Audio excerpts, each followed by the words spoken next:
मैंने पहले एक ट्रेड लिया F&O में, उसी ने मिनट में 10,000 आ गए, तो 40,000 हो गया टोटल प्रॉफिट। बस अब 3 लाख के मुझे सपने दिखे 30 लाख हो जाएंगे, मैंने शॉर्ट कर दिया। मार्केट ख़त्म होने ही वाली थी, 15 मिनट के पहले माइनस लास्ट दिखा था 25,000। नेक्स्ट दिन वो पहुंच गया 90,000। रात को नींद नहीं लगी मुझे भी। मेरी एग्जिट हो गई थी मार्केट में अगस्त के महीने में 2020। लॉन्ग टर्म में मार्केट में रहना चाहिए, बस उसी स्टॉक में नहीं रहना चाहिए, ये मैंने बाद में सीखा। तो मैं 2022 में फिर वापस आया।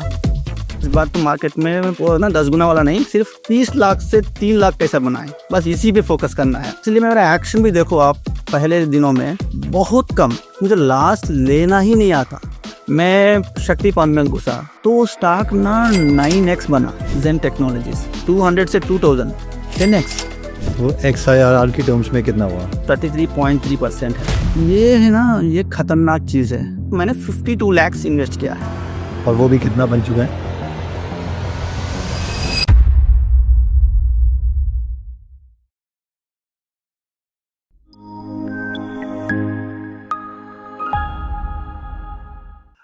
ठीक है शमी भाई, आपकी जो फर्स्ट इंट्रोडक्शन हुई थी मार्केट में वो कौन से साल में हुई थी? पोस्ट कोविड मई का मंथ था। मेरे भाई ने फ़ोन किया, ऐसा एक तरीका है कुछ पैसे बनाने का, तो मैंने उसका अकाउंट में लेकर 3 लाख से शुरू किया था पहली बार। बस इतना ही पता था, बाई करो सेल करो। तो ऐसे ही 3 लाख से शुरुआत किया मैंने। 3 महीने में 30,000 बना लिया, बहुत ज़्यादा। ठीक है। और एक बंदा मिला मेरे को बाहर और बोला F&O क्या है, क्या पता नहीं F&O होता क्या है। तो उसने मेरे को बताया था, भाई यहाँ पे ना बहुत लेवरेज मिलता है। ठीक है, आपको सिर्फ 2.5 लाख डालना है और बस लग गई तो लैटरी, बस बहुत मिल जाता है पैसा। बस अब 3 लाख के मुझे सपने दिखे 30 लाख हो जाएंगे। ठीक है, मैंने पहले एक ट्रेड लिया F&O में, उसमें जब ऐसे एंट्री मारी, कुछ नाम याद नहीं है, L&T फाइनेंस है शायद, उसी ने मिनट में 10,000 आ गए, उसी 2 मिनट्स में। तो मैंने ले लिया, बस भाई ख़त्म। तो 40,000 हो गया टोटल प्रॉफिट। उसके बाद मैंने उसको फ़ोन किया, भाई नेक्स्ट क्या करना है। तो उसने बताया मदरसन सुमी का स्टॉक जो भी है, उसका रिजल्ट ख़राब आया है, उसको शॉर्ट कर दो। मैंने शॉर्ट कर दिया बस। तो शॉर्ट का मतलब भी उस टाइम को पता नहीं क्या करना है, मैं पूछा उसको, सेल कर दो बस। तो हो जाता है क्या, हो जाता है, देखो कर के हो। मैंने किया, मार्केट ख़त्म होने ही वाली थी, 15 मिनट के पहले माइनस लास्ट दिखा था 25,000। नेक्स्ट दिन मैं बैठा, ठीक है एडजस्ट हो जाएगा, ठीक है। नेक्स्ट दिन वो पहुंच गया 90,000। उसके तीसरे दिन रात को नींद नहीं लगी मुझे भी। टोटल 1,27,000 लास्ट ले जाया मैंने। ठीक है, तो फाइनली 90,000 लास्ट हो गया मेरे 3 लाख पे। वो तकरीबन 2 लाख राउंड फिगर था। मैंने सोच लिया भाई चलो 2 लाख लेकर वापस निकल जाते हैं, क्योंकि उस समय मेरा घर का कंस्ट्रक्शन चल रहा था, पैसे की बहुत ज़रूरत थी, तो मेरा कैपिटल नहीं। बस मेरी एग्जिट हो गई थी मार्केट में अगस्त के महीने में 2020। इससे पहले कि हम आगे बढ़े, पहले एक बार आप इंट्रोडक्शन दे दो कि आप करते क्या हो, अभी कहाँ पे हो? मैं जर्मनी में रहता हूँ, एक रिप्यूटेड कंपनी में मेरा जॉब है। तो मेरा टोटल एक्सपीरियंस है 18 साल से मैं IT में हूँ। तो मैं 2022 में फिर वापस आया। तो इस समय मैं ये सोच कर आया कि भाई इस बार तो मार्केट में पैसा वो ना 10 गुना वाला नहीं, सिर्फ 30 लाख से 3 लाख कैसे बनाए, बस इसी पे फोकस करना है। पहले इरादा था 3 लाख से 30 लाख, अभी आप वापस इरादे बदल गए और 30 लाख कर 3 लाख कैसे बना सकते हैं, ये सोचकर वापस आया।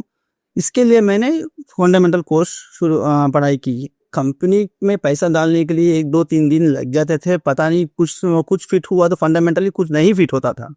ठीक है, इसलिए मेरा एक्शन भी देखो आप, पहले दिनों में बहुत कम। आप यहाँ पे ग्रीन वगैरह वगैरह, वैसे भी मैं एक चीज़ यहाँ पे करता गया था, क्या कि आप देखो मेरे इसमें कभी भी यहाँ पर रेड नहीं होता था, मुझे लास्ट लेना ही नहीं आता। तो लास्ट क्यों बुक करना है, बस मैं बैठा रहता था, जो वही कैपिटल होता था उसी में डालकर शायद यहाँ तक मेरा कैपिटल 10 लाख 12 लाख पहुँच गया था। उसके बाद आप यहाँ पे देख सकते हो जुलाई 23 2023 3 रेड बटन है। ये रेड बटन के पीछे एक बंदा का नाम है, उसका नाम है शुभम शेट्टी। उनसे दोस्ती हुई। ठीक है, उन्होंने पहले बताया भाई लासेस को कट करो। ठीक है, सिर्फ लॉसेस को कट करो, उसके पैसे उठा के दूसरे इसमें डालो, बस। पहली मुलाकात में उन्होंने यही समझाया मेरे को। उनसे मुलाकात ट्विटर से थ्रू हुई थी और वहां से हमारी जर्नी शुरू हुई। आप में से जितने भी लोग हैं जिन्हें स्टॉक मार्केट इन्वेस्टिंग में इंटरेस्ट है, उनके लिए एक छोटा सा अपडेट है कि जो शुभम है वो संडे को एक वेबिनार कर रहे हैं। तो जिन्हें नहीं पता शुभम के बारे में, शुभम 29 की एज में फाइनेंशियली फ्री हो गए थे, इसलिए अमेजॉन यूएस की जॉब छोड़ के वो बैंगलोर इंडिया शिफ्ट हो गए और एक फुल टाइम इन्वेस्टर बन गए। तो अगर आप इस वेबिनार में इंटरेस्टेड हैं और शुभम के एक्सपीरियंस से सीखना चाहते हैं तो इसके लिए आप डिस्क्रिप्शन में दिए गए लिंक से वेबिनार के लिए रजिस्टर कर सकते हैं। और जैसे ही आप वेबिनार के लिए रजिस्टर करते हो, you will get a free short course on your WhatsApp कि जो स्टॉक प्राइस है किसी भी कंपनी का वो इंक्रीज या डिक्रीज कैसे होता है, प्लस अ कैलकुलेटर जो शुभम यूज करते थे जब वो अपनी फाइनेंशियली फ्री की जर्नी में थे। इसके साथ साथ जब आप संडे को वेबिनार ज्वाइन करोगे तो you will also get a free gift there. हम एक वेबिनार में मैक्सिमम 400 लोगों को एक्सेप्ट करते हैं। अगर इस वीक का वेबिनार आप मिस करते हैं तो आपको अगले हफ्ते तक वेट करना पड़ेगा। तो शुभम भाई के साथ मैं, और शुभम भाई को बहुत रिक्वेस्ट करने के बाद शुभम भाई ने एक्सेप्ट किया, भाई चलो आपको टीच करते हैं। मैं आई think I am the first student of Shubham. एक बैच शुरू हुई थी उस समय, हम 6-7 लोग थे, उसमें मैं एक था, ठीक है। वहां से मेरी जर्नी शुरू हुई, मार्केट के पर्सपेक्टिव चेंज कर दिया। फंडामेंटल से ही कुछ नहीं होता है, उसके बाद टेक्निकल को आप कैसा जोड़ना है, ऐसा ट्रिगर्स क्या होते हैं, बुल मार्केट में आप वो मार्केट के कंडीशंस को कैसा देखना है, ये सब चीज़ें शुभम भाई ने सिखाते रहे। उसके बाद हम सीखते रहे और आप यहाँ से देख भी सकते हो ये जो जर्नी है। आप जुलाई 2023 से एंड सब नंबर्स भी थोड़े अच्छे होने लगे। तो इस वक्त आप हर महीने कितना इन्वेस्ट कर रहे थे? तो मैं फर्स्ट ऑफ ऑल ऐसा बोल सकता हूँ 2023 दिसंबर तक मुझे मेरा पोर्टफोलियो में मैंने इन्वेस्ट किया था 15 लाख, उससे ज़्यादा नहीं, क्योंकि मुझे कॉन्फिडेंस ही नहीं था। 2024 में मैंने इन्वेस्ट किया 30 लाख और 2024 में मैंने पूरा 30 लाख इन्वेस्ट कर दिया। टोटल 45 लाख का हुआ था। उसके बाद 2025 में मैंने थोड़ा बहुत बढ़ाकर अभी तक मैंने 52 लाख इन्वेस्ट किया है। और वो भी कितना बन चुका है? अभी ये 87 तक बन गया है। तो XIRR की टर्म्स में कितना हुआ? ये है। सो मैं उसके बाद ट्रैक करने लगा मेरी चीज़ों को। आप देख भी सकते हो, यहाँ पर मेरी जर्नी शुरू हुई थी 12 तारीख 8 महीना। उसी टाइम पर डीमैट अकाउंट ओपन हुआ, पैसा डाला और कुछ ट्रेड नहीं किया। मैं ट्रेड कुछ भी नहीं किया। वहाँ से धीरे धीरे से शुरुआत हुई। उस समय से अब तक मैं CAGR मैंने कैलकुलेट किया, निफ्टी का 11% 11.3 आया और निफ्टी 500, और मैं BSE स्मॉल कैप को मेरा आइडियल इंडेक्स मानता हूँ क्योंकि मेरा हमेशा इसी से कंपेयर करना किया होता है। और मेरा पोर्टफोलियो आप देख सकते हो यहाँ पे अभी फिलहाल तो 33.3% है, ठीक है। तो थोड़े गलतियों को मैंने सुधारा। जब Which is very good, like 33% पहले लेट से इस बेयर मार्केट को कैसा देखते हैं, वहाँ मैंने बहुत सारी चीज़ों को समझा और मार्केट कंडीशंस को देखा और उसके हिसाब से मैंने अभी प्ले आउट करना शुरू कर लिया, ठीक है। आप देख सकते हो BSE 14.5% है। अभी इस साल का XIR थोड़ा बेटर है, आई मीन 36% तक मैं बोल सकता हूँ, क्योंकि अब मार्केट कंडीशंस के हिसाब से मैं चल रहा हूँ।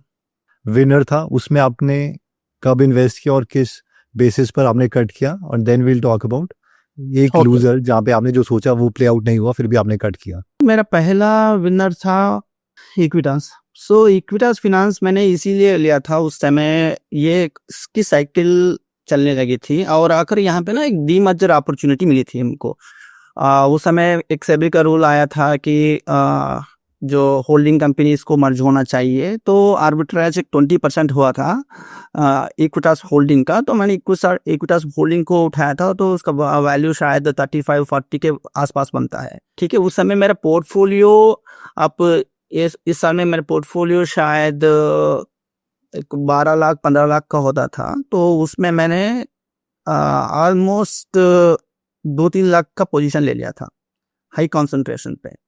तो सब कुछ सही चल रहा था या मैं बस बैठा था, मुझे निकलना नहीं पता था, ठीक है। तो उसके बाद मैं शुभम भाई से मिलने के बाद शुभम भाई ने बताया था कि भाई थोड़ा बहुत मार्केट 200 DMA तोड़ने के बाद अब बस निकलो, उसके बाद में सोचते फिर ज़रूरत पड़े तो साइकिल अच्छी हुई तो कंडीशन अच्छी तो वापस चलते हैं। तो आप यहाँ पे देख सकते हो जहाँ मैं लिया था ट्रेड, उसके बाद इसको राइड किया, उसके बाद हल्का धीरे से ना बैंकिंग और फिनेंस में एक चीज को मैंने बाद में गौर किया, चीजें जो भी खराब होते हैं ना वो बाद में पता चलते हैं रिजल्ट आने के बाद, लेट से, मगर टेक्निकल्स पहले बता देते हैं। तो इसीलिए मैं हमेशा ये लेसन ले चुका हूँ, फिनेंशियल्स में डेफिनेटली टेक्निकल्स के साथ चलते रहो, बस पता नहीं क्या हो रहा है बैंक के अंदर उसके बाहर, ठीक है। तो मैंने 3 लाख डाला था, वो 6 लाख भी बने थे, फाइनली हाथ को आते आते वो शायद वो 1,70,000 बन गए। अराउंड सराउंड भी देखते रहना, लॉन्ग टर्म में बैठना चाहिए, बैठना चाहिए, बैठना चाहिए, लॉन्ग टर्म में मार्केट में रहना चाहिए, बस उसी स्टॉक में नहीं रहना चाहिए, ये मैंने बाद में सीखा। ठीक है, लॉन्ग टर्म मार्केट में, very good point, like long term market में रहना चाहिए, not a particular stock. Particular stock में तो हर स्टॉक का एक एग्जिट पॉइंट होता है, अगर उसको आपने नहीं निकाला वो आपको निकाल लेता है वापस, आपको निकाल लेता है मार्केट से।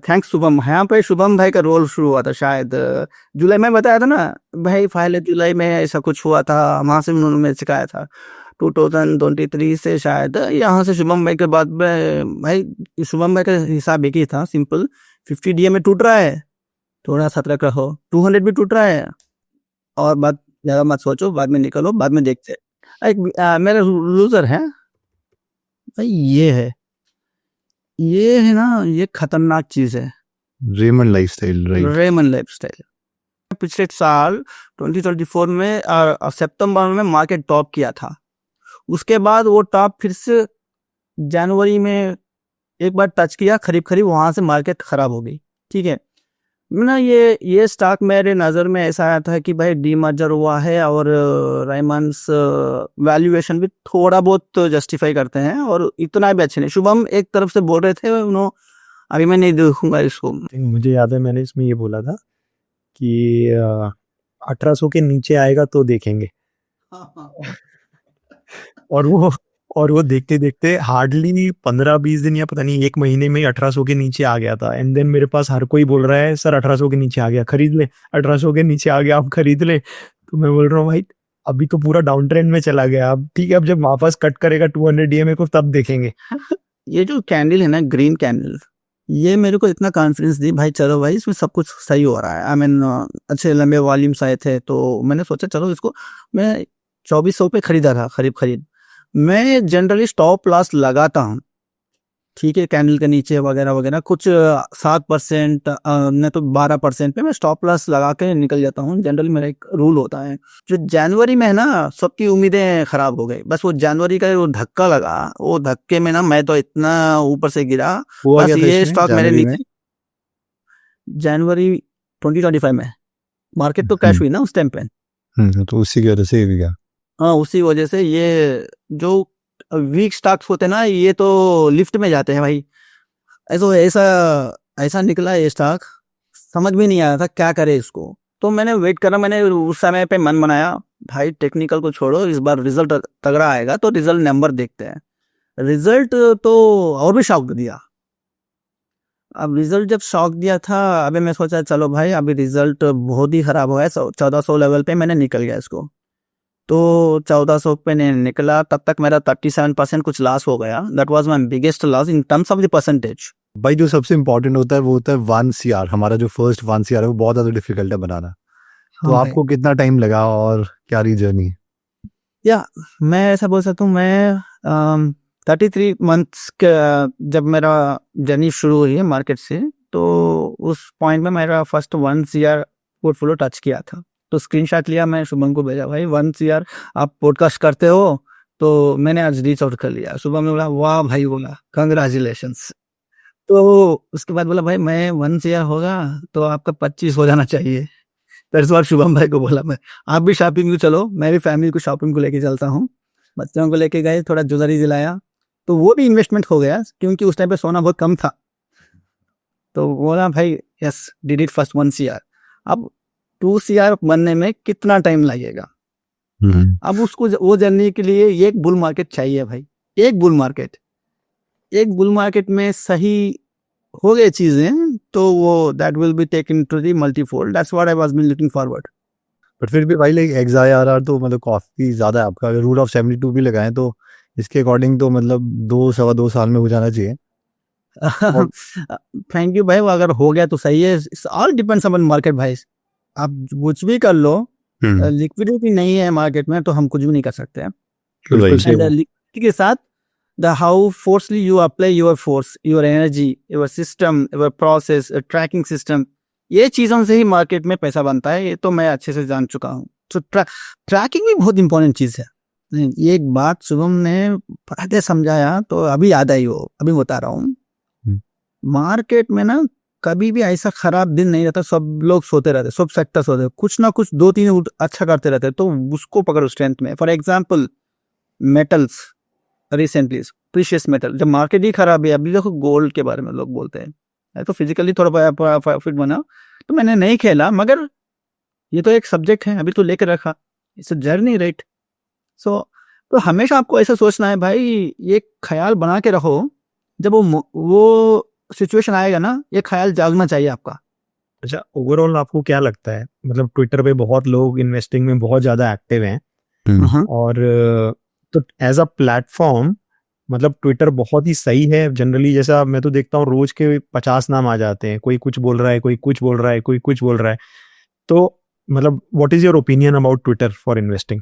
ट्विटर में नाम मिलता है, बस ट्विटर में नाम मिलता है। जैसा आप देखते हो ना, रिपोर्ट्स जो भी आते हैं, आई मीन इंस्टीट्यूशंस यहाँ पे रिलीज करते हैं, नुआमा लिखता है, वो लिखता है ना, तो उसमें आप नाम ढूंढो और थोड़े इंसाइट्स देखो। वो उसका टारगेट तो मैं नहीं कभी भी नहीं देखता हूँ, टारगेट उसने आप कर दिया, कम कर दिया, वो उससे कुछ फर्क नहीं पड़ता, ठीक है।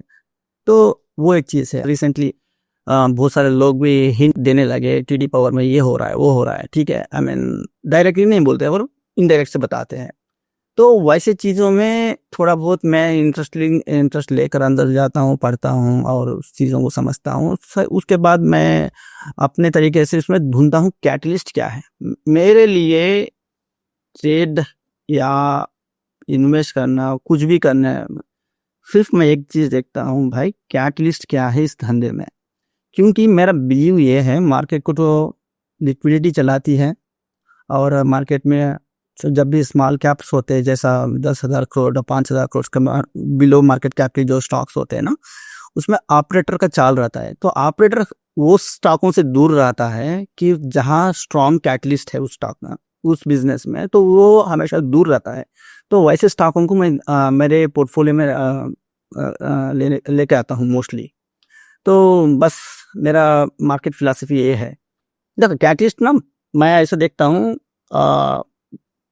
फॉर एग्जांपल ग्रोथ कहाँ से आ रही है। अभी फॉर एग्जांपल कैपेक्स एक हो सकता है, और कुछ कंपनी डेट कम कर रही है, और कुछ कंपनी शॉर्ट टर्म लोन ले रही है, उसका ऑर्डर बुक ज़्यादा है, तो वो अच्छा है, क्योंकि वो ऑर्डर बुक को एग्जीक्यूट करने के लिए शॉर्ट टर्म लोन लेना वो बहुत अच्छा है उस कंपनी के लिए, वो भी कैटलिस्ट है उसमें, ठीक है।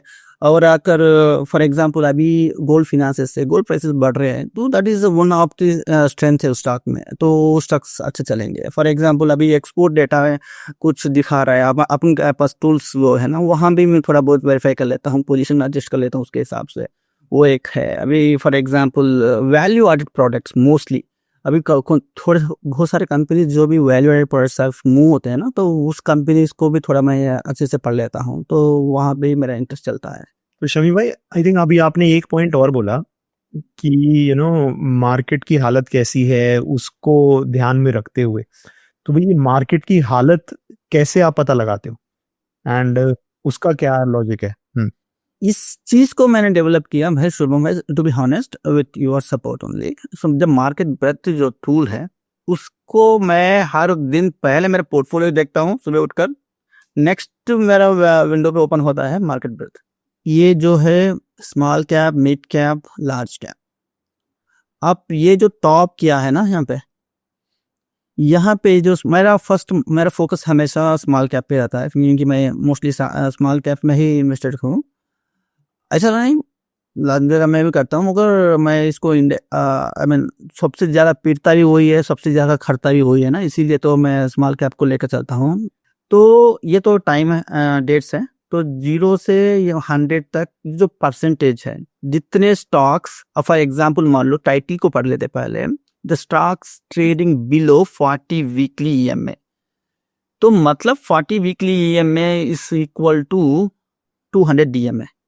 ऑलमोस्ट जो 40 वीकली ईएमए के नीचे जो भी स्टॉक है होते हैं ना, बहुत सारे ट्रेडर्स को टेक्स्ट बुक डेफिनेशन दिया हुआ है भाई, स्टॉक 200 डीएमए टूटता है, 40 वीकली टूटता है, आंख मूछ के बस निकलो स्टॉक, बस यही टीच किया जाता है टेक्निकल वालों को, ठीक है। तो बहुत सारे लोग I mean sentimentally they are prepare for that, stock is broken to 200 DMA, just exit.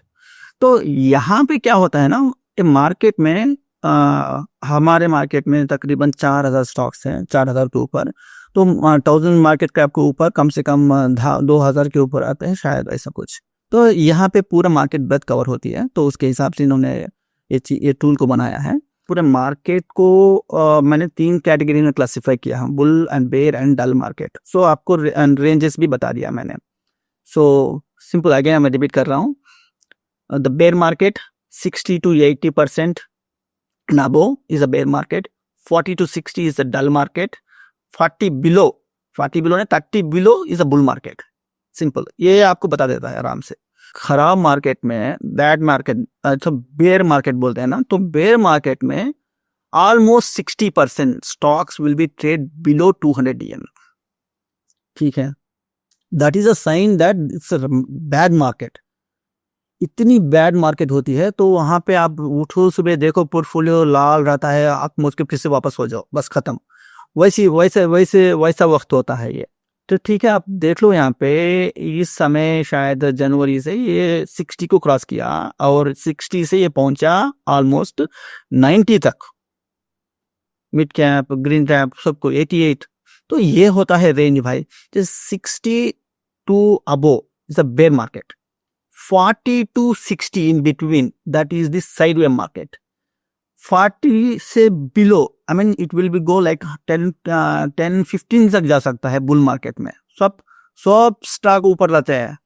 I mean bull market में मेरे ख्याल से ऑलमोस्ट 10 सेक्टर में मान लो तो 8 सेक्टर ऊपर रहते हैं, 2 सेक्टर नीचे रहते हैं।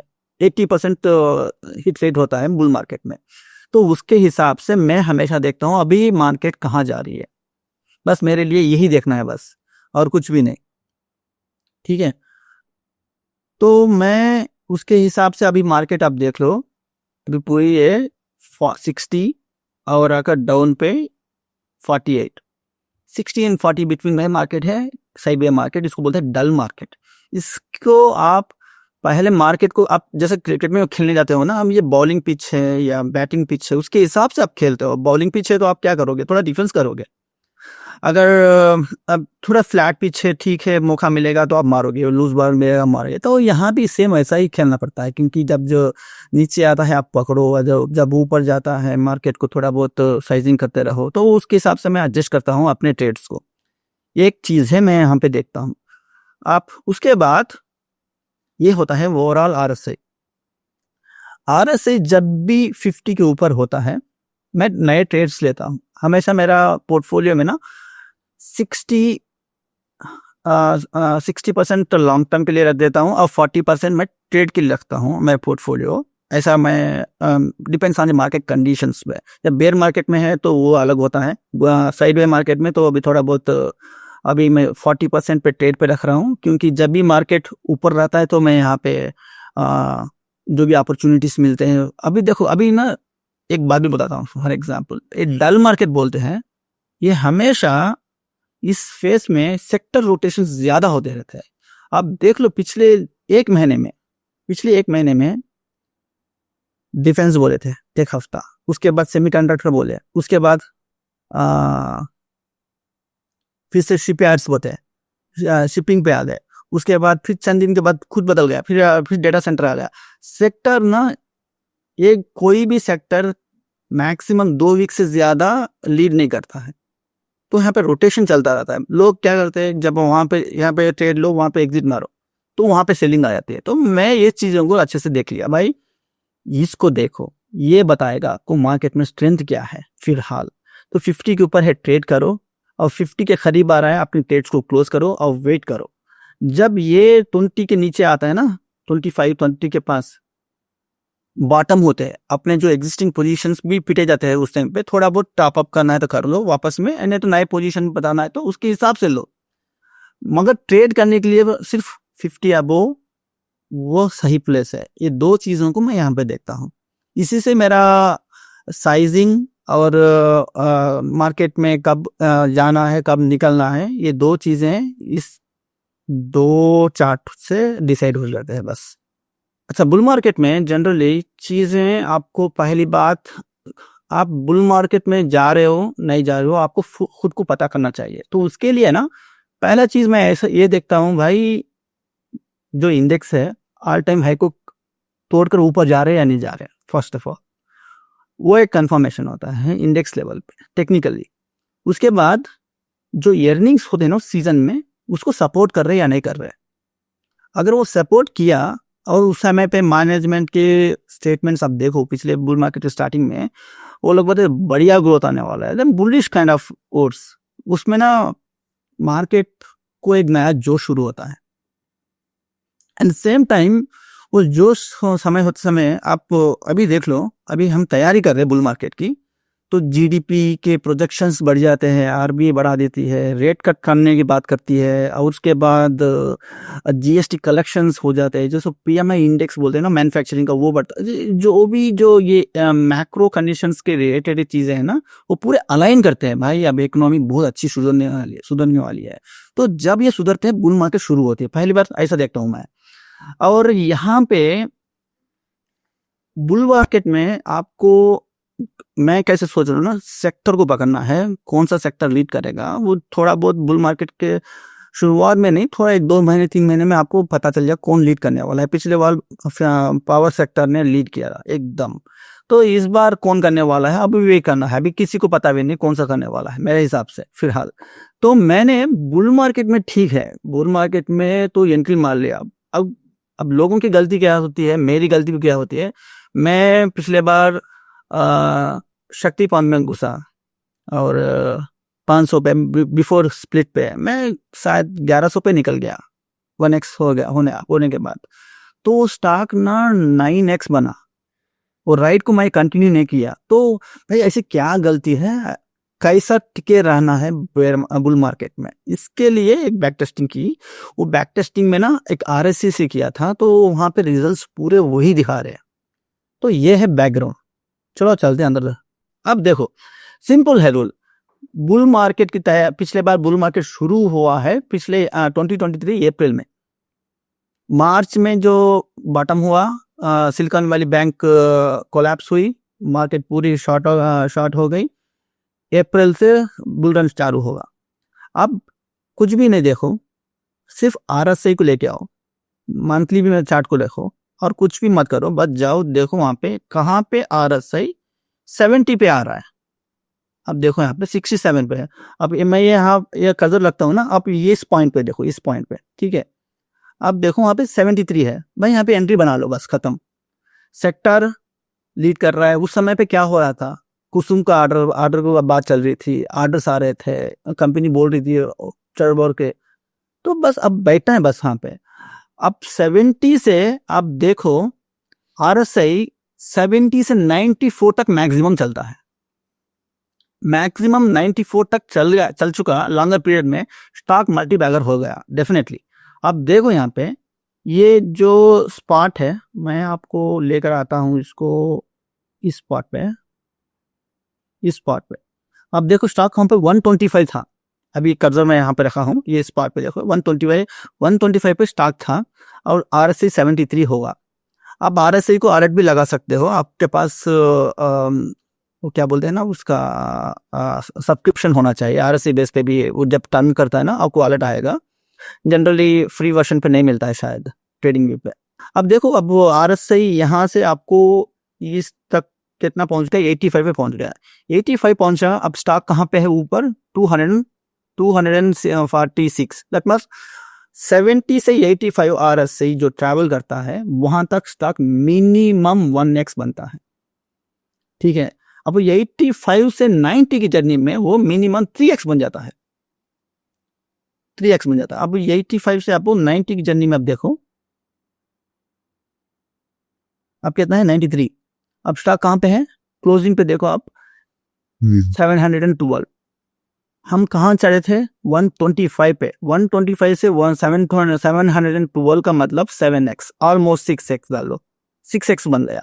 तो सिंपल ये है, बुल मार्केट में अगर आपको पता चला हम बुल मार्केट में है, सिंपल अपने स्टॉक्स को कैसे राइड करना है, तो RSI जब तक ऊपर 70 रहेगा उसमें से बाहर मत निकलो। 1-2 महीना में अगर स्टॉक ज्यादा चल गया तो साइड वे में जा सकता है। जब तक RSI उसका 70 टूटता नहीं तो बैठे रहो, और फिर से वापस आएगा ना, बस यहाँ पे ये एक सिंपल लॉजिक से मैंने पिछले बार कितने बुल मार्केट के लीडर्स को छोड़ लिया था। जैसा शक्ति पंप में हाथ से छूट गया, जैसा आइनॉक्स विंड छूट गया, और बहुत सारे एंट्री एग्जिट मारे थे, मगर बैठी नहीं।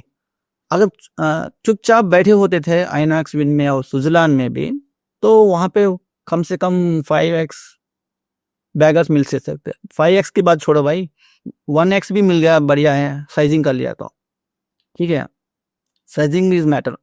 तो मैंने आपको ये दिखा रहा हूँ, अभी आप देखो, जो भी देखो, स्विट्जरलैंड देखो, स्विट्जरलैंड भी सेम। अभी यहाँ पे कितना है RSI 70, और यहाँ पे कितना टॉप पे 89, बन गया ना स्टॉक ऑलमोस्ट 3x 2x। ये टूटा, थोड़ा बहुत साइड में गया, फिर से जब तक RSI ऊपर रहेगा 70 पे, स्टॉक एक बुल मार्केट में मल्टीफोल्ड रिटर्न दे सकता है। And bull market once start होने के बाद कम से कम 6 क्वार्टर मैक्स चलती है। मैं मेरे ऑब्जर्वेशन में मैं जो देखा हूँ, थोड़ा बहुत साइड में जाती है, मगर 4 क्वार्टर में बीच में एक टर्बुलेंस आता है। उस टर्बुलेंस में आप कैसा बैलेंस करते हो अपने होमवर्क के ऊपर डिपेंड करता है। बस ये देखा हूँ मैं। आपको और एक भी दिखा सकता हूँ, जेन टेक्नोलॉजीज सेम। ये स्टॉक ना सुबह में मेरे को यहाँ पे बताया था 300 पे। तो बस चंद दिन की जर्नी थी हमारी, बस यहाँ से यहाँ कुछ बना लिया, निकल गया, खत्म। उसके बाद देखो, जब तक इसका RSI नहीं टूटा, अगर हम RSI को भरोसा करके RSI पे बैठते हैं, तो that will be the biggest winner. 200 से 2000 10x। तो अगर इसमें हम नॉर्मल 50 या 200 DMA वाला भी यूज करते तो उसमें भी आई थिंक काफी कैप्चर हो जाता। RSI को सिर्फ राइड करने के लिए बता रहा हूँ, एग्जिट कर लेंगे नहीं। अब जब तक बाइट ना है ना, उसके लिए सिर्फ देखो, यहाँ पे मार्केट में एक एक इंडिकेटर पूरे लैगिंग होते हैं, ठीक है। तो आपको ऐसा सोचो, एक इंडिकेटर को सिर्फ राइड करने के लिए यूज करो, एग्जिट करने के लिए अपना अपना तरीका बरतो। अगर आपने यहाँ पे एंट्री मारी और आपने कुछ एक्शन नहीं लिया, फिर वहां पे वापस आ गया ना, जैसा वो स्नेक गेम में जो सांप खा लेता है ऊपर जाने के बाद, फिर वापस आ गया, आपका टाइम निकल गया यहाँ पे। तो बचाने के लिए दूसरे तरीके होते हैं, आई मीन एग्जिट मारने के लिए। मैं बोल रहा हूँ, बुल मार्केट में आपको राइड कैसा करना है। मल्टी बैगर सब लोग बोलते हैं, बैठना क्या है भाई, कुछ चीज तो हमको भरोसा दे तो बैठे। राइट, कन्विक्शन कौन बिल्ड करेगा? कन्विक्शन होना चाहिए ना, फंडामेंटल ठीक है, टेक्निकल भी बोलना चाहिए। यहाँ पे प्रूफ है, RSI बता रहा है भाई मैं 70 के नीचे नहीं आया तो मैं टूटूंगा नहीं, मैं फिर वापस चलूंगा। तो बुल मार्केट में भाई वही बता रहा हूँ, बुल मार्केट में राइड करना है तो टेक्निकली कुछ चीज को देखना है, तो RSI को पकड़ो। अब बुल मार्केट के सेक्टर को पकड़ो, सेक्टर में स्टॉक को पकड़ो। RSI जब तक 70 के ऊपर है बैठो, बस आपको बैगर मिलेंगे जरूर। सब लोग बोलते हैं ना मल्टी बैगर मिलेगा, मल्टी बैगर के लिए क्या करना है। इससे मेरा सिंपल स्ट्रेटेजी क्या है बताओ, होल्ड करने से ही बैगर्स बनते हैं ना। ये चीज को ये मेरे एक दोस्त है, उनका नाम है शशांक डोगरा, उनसे टेक्निकल मैं बहुत सीखा हूँ। उन्होंने समझाया मेरे को, भाई समी तो ऐसा भी देखना, ऐसी चीजें में बैगर्स बनते हैं। तो वहां से आइडिया निकला था ये। तो उन्होंने बैक टेस्टिंग किया, मैंने भी बैक टेस्टिंग किया, जहां जहां बैक टेस्टिंग किया इसका रिजल्ट तो यही निकला। तो सिंपल। तो अब बुल मार्केट की तैयारी में हम, जब तैयारी कर लेंगे तो जब भी आएंगे ना, तो इसके हिसाब से इसको बैठेंगे। तो मतलब पहले आई थिंक स्टोरी इंपॉर्टेंट है, नंबर्स इंपॉर्टेंट है, लेकिन राइड कैसे करना है वो ये है। मतलब और ये एग्जिट के लिए, हाँ, एग्जिट के लिए then you can have your own indicator and basically fundamental technical combine करके जैसे भी करना है। यस, ठीक है शमी भाई, thank you so much. I hope I think सबने काफी कुछ लर्न किया होगा। आई थिंक काफी इंसाइटफुल था, काफी चीजें ऐसी थी जो मतलब काफी कुछ सीखने को मिला। RSI वाला मुझे सबसे ज्यादा इंटरेस्टिंग लगा, so I think I will also try to use it. Thank you भाई, thank you so much. Okay, तो इस संडे का वेबिनार ज्वाइन करने का लिंक हमने डिस्क्रिप्शन और फर्स्ट कमेंट में दे दिया है। सी यू इन द वेबिनार।